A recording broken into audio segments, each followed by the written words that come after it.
Three idiot সিনেমায় রাজু বলে যে ক্যারেক্টারটা ছিল, ওই ক্যারেক্টারটা যখন এরকম একটা ইন্টারভিউ বোর্ডে যায় এবং ইন্টারভিউয়ার ওকে প্রশ্ন করছে যে আপনার পরের পর পরীক্ষা খারাপ হচ্ছে কেন এরকম, আপনি তো ভালো স্টুডেন্ট ছিলেন কিন্তু যত বড় হচ্ছেন আপনার রেজাল্ট খারাপ হচ্ছে, এই রেজাল্ট খারাপ হওয়ার কারণ কি?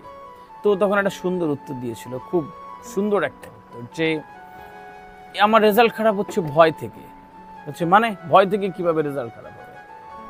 হচ্ছে ভয় থেকে এই কারণে খারাপ হচ্ছে যে আমি যখন স্কুল পাশ করে ইঞ্জিনিয়ারিং পড়তে এলাম তখন আমার বাড়ির সবাই খেতে খেতে আলোচনা করছে এরকম যে এবার আমাদের অভাব ঘুচবে, এবার ছেলে ইঞ্জিনিয়ারিং পড়ছে, ও ভালো রেজাল্ট করে ভালো চাকরি করবে আর আমাদের অভাব ঘুচবে বলে এটা আমার ভয় ধরে গেল যদি না পারি।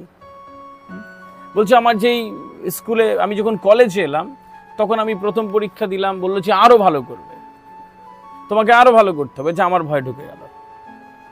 এই ভয়গুলো আমাদের কিন্তু জীবনে অনেক প্রভাব ফেলে।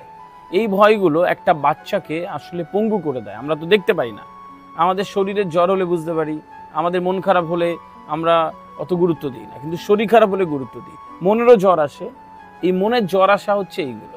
ও ভয় পেতে পেতে পেতে পেতে যে আমাকে ভালো হতে হবে, ভালো হতে হবে, ভালো হতে হবে, ও এই ভয়ে যদি না হতে পারি ও আসলে নিজেকে স্পয়েল করে ফেলেছে। বাচ্চারা কাদার দলার মতন হয়, বাচ্চারা কাদার দলার মতো না, ওদের যেরকম শেপ দেবে সেরকম আসবে।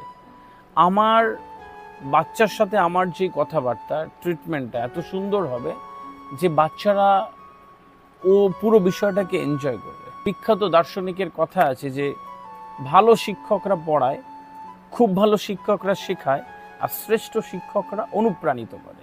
আর একটা ছোট্ট ইনফরমেশন তোমাদের দিয়ে রাখি, এটা প্রচণ্ড কাছে লাগবে। এই মুহূর্তে একজন বাচ্চাকে, এই মুহূর্তে একজন শিক্ষার্থীকে, সন্তানকে মানুষ করার জন্য সবচেয়ে সেরা উপকরণ বা সবচেয়ে সেরা অস্ত্র হলো পর্যাপ্ত প্রশংসা। বেশিও না কমও না, বেশি করলে ক্ষতি, কম করলেও ক্ষতি, পর্যাপ্ত। কোনো একটা বাচ্চাকে, কোনো একটা শিক্ষার্থীকে তোমাকে প্রশংসা করতে হবে। ও মনে করো যে সবগুলো কাটা হয়েছে, 0 পেয়েছে, তারপরে ওকে কিভাবে ওখান থেকে পজিটিভিটিতে আনতে হবে যে বাবা ঠিক আছে, যে খুব বেশি ভুল হয়নি, অল্প ভুল হয়েছে, আগামীতে আরো অনেক ভালো হবে, ফাইন। তো 5 পেয়েছে 100-র মধ্যে, ডাজন্ট ম্যাটার, তুমি তো 5 পেয়েছো, 0 কিন্তু একটা নাম্বার, 0 কিন্তু একটা নাম্বার, পজিটিভ নাম্বার। ও পরের বার ভালো করবে। হ্যাঁ, ওর মন খারাপ 99% কেন পায়নি, বাবা 5 নম্বর কম পেয়েছো, ডাজন্ট ম্যাটার, এটা নিয়ে তো তুমি চাঁদে যেতে না, ফাইন। এখান থেকে তোমাকে ঘুরে দাঁড়াতে হবে। বাচ্চাকে কিভাবে প্রশংসা করা যায় এইটা স্কুলেও তোমাকে তৈরি করতে হবে, বাড়িতেও তোমাকে প্যারেন্টসদেরকে ওইভাবে মুভ করতে হবে, ফাইন।